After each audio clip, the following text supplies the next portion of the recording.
O Brasil é um país de saltos. O Brasil hoje alcançou um posto muito importante no ranking econômico internacional. Tem também uma pesquisa de ponta na área de agropecuária. A Embrapa é líder no seu setor em termos de pesquisa na área de agricultura tropical. Mas o Brasil precisa dar novos saltos para conseguir conquistar aquilo que a presidenta Dilma coloca como suas metas. Não apenas o crescimento econômico, mas também fazer justiça social, crescer em taxas de dignidade. E, para isso, a ciência tem um papel extraordinário, fundamental. Ciência, tecnologia e informação.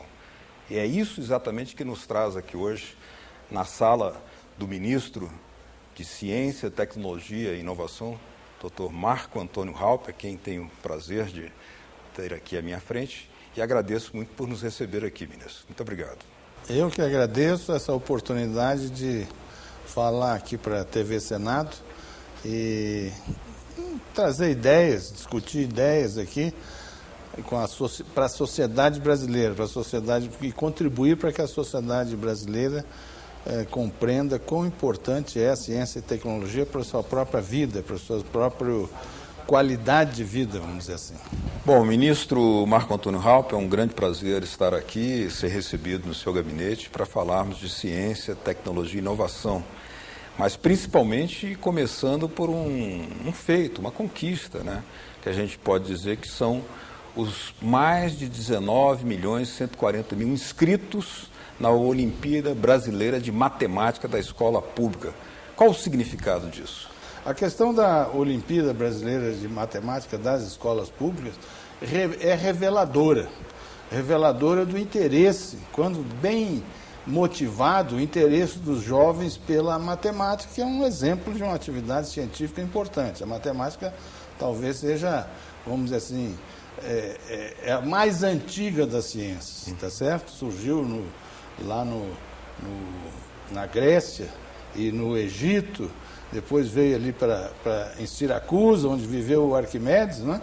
E as ciências só começaram depois de 1600, com Galileu e etc. Então, a mãe da ciência, eu diria que é a matemática. Isso é revelador que você dando condições, estimulando, tá entendendo? A juventude e a sociedade respondem positivamente a essas oportunidades de participação. Os números são fantásticos, não é? Eu queria só observar, com relação a essa Olimpíada, que isso não é somente uma competição. Eles não estão ali só por aquele evento de disputar uma classificação, qual o melhor classificado dado aquele conjunto de questões que são colocadas lá nos exames. Eles estão também disputando uma oportunidade de continuar estudando a ciência matemática, porque é toda uma estrutura do CNPq e da CAPES, né, que estão por trás dessa organização dessa Olimpíada, que seleciona, identifica talentos nessa comunidade de estudantes de nível secundário, né, e estimula esses talentos a continuarem a se desenvolver. Nós temos todo um sistema de bolsas de estudos, além das premiações, tem um certo número lá de premiados, medalhas de ouro, de prata e de bronze, né, que, vamos dizer assim, identifica esse aspecto competitivo, né?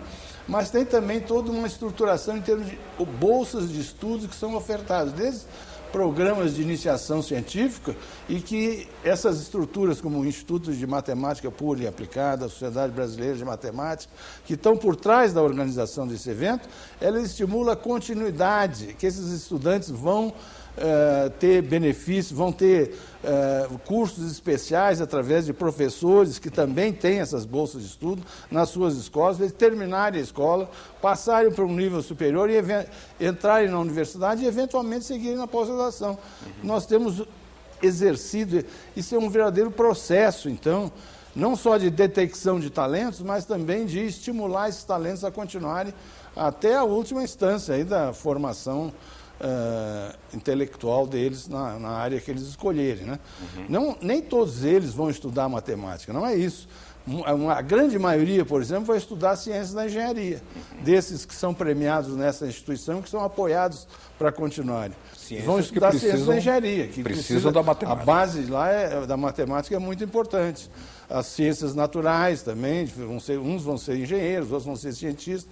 Enfim, não há nenhuma preferência nessa organização dessa Olimpíada de dirigir para uma coisa ou outra, mas sim que eles exerçam os seus talentos onde eles tiverem a sua vocação de uma forma continuada, efetiva e que deem contribuições no mais alto nível, tá entendendo? Até de realização profissional para eles, né? Para a sociedade brasileira. Acho que os telespectadores já perceberam a sua paixão pela matemática. O senhor é um arquimediano, né? Pois é. Eu sou um matemático de profissão. Por entendeu? isso, eu sei que o senhor é um matemático, estive lendo o seu currículo, mas eu pediria que o senhor explicasse um outro aspecto, porque essa Olimpíada é realizada exatamente no ambiente da escola pública brasileira, que enfrenta problemas, é meio considerado patinho feio, tem tantas dificuldades, mas aí mesmo existem provas de superação. Quando se realiza uma Olimpíada, onde é mais além de tudo isso que o senhor já dizia, que o Ministério, que o governo quer chegar a partir de estímulo de um novo patamar de avanço social? Não, veja bem, a escola pública brasileira, né, vamos dizer assim, é a escola que recebe a grande massa da população brasileira. E desde a classe média, descendo até os despossuídos, né? Claro. É a oportunidade que eles têm.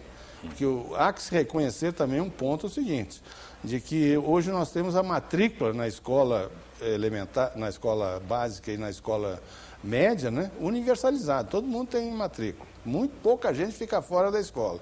Trata-se de melhorar a qualidade dessa escola, dar educação de melhor qualidade para esses garotos, né? Então, o objetivo do governo é esse. Dentro das possibilidades que a Olimpíada proporciona, né, você melhorar a qualidade da educação para esses jovens talentos que são selecionados, são detectados, né, pelo processo competitivo esse da Olimpíada. Objetiva, por exemplo, elevar a autoestima também da escola pública? Sem dúvida nenhuma, isso é uma consequência, é uma das primeiras consequências. Esses garotos, eles cada vez acreditam mais em si, e isso é uma retroalimentação do processo, uma retroalimentação positiva do processo, e vai incrementando a coisa. É a maneira de você despertar a sociedade, despertar mesmo esses setores mais despossuídos, né? Despertá-los que eles têm condições de se desenvolverem além, superarem as suas limitações, as limitações a que eles estão submetidos por uma vida difícil.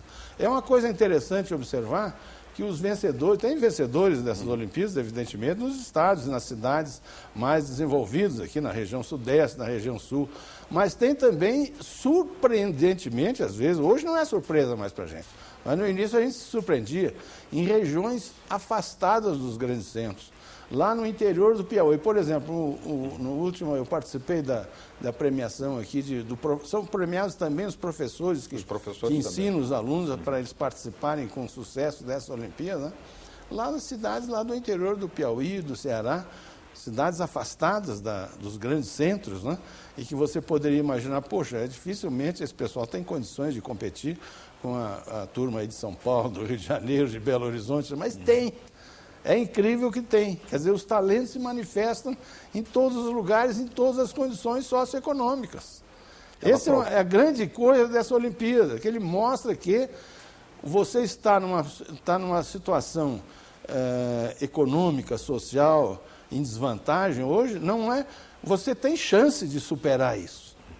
Então, autoestima e a efetiva realização dessas pessoas, contribuindo desempenhando um papel no desenvolvimento da própria sociedade como um todo, né? São bons exemplos. Porque nós vimos, inclusive, experiências de alunos premiados, né, que tinham inúmeras dificuldades de transporte, a escola era precária, não tinha para-raio, era difícil de chegar. No entanto, a Olimpíada abriu a possibilidade da emulação e da revelação. Veja que a questão da matemática tem uma vantagem em relação a outras atividades científicas, como biologia, física e química, que é absolutamente necessário equipamentos, né? Você precisa ter laboratórios, são, vamos dizer assim, uma estrutura mais elaborada, precisa mais de investimento para você dar essas condições deles estudarem. Mas matemática não. Matemática, hoje em dia se usa muito computador em matemática, mas para você desempenhar em matemática, você não precisa nem de computador. Não precisa. Você precisa de intelecto, tá entendendo? Ter uma capacidade de desenvolver um raciocínio com rigor lógico, tá entendendo? E que com capacidade de formular, ao olhar para uma determinada realidade, você formular um determinado modelo que represente aquela realidade, e aí você tira informação, aí que entra a pesquisa matemática, não? Tira informação sobre aquela realidade que você está observando. Então, é uma ciência que requer pouca infraestrutura, mas requer muito talento, muita capacidade de raciocínio. Nós já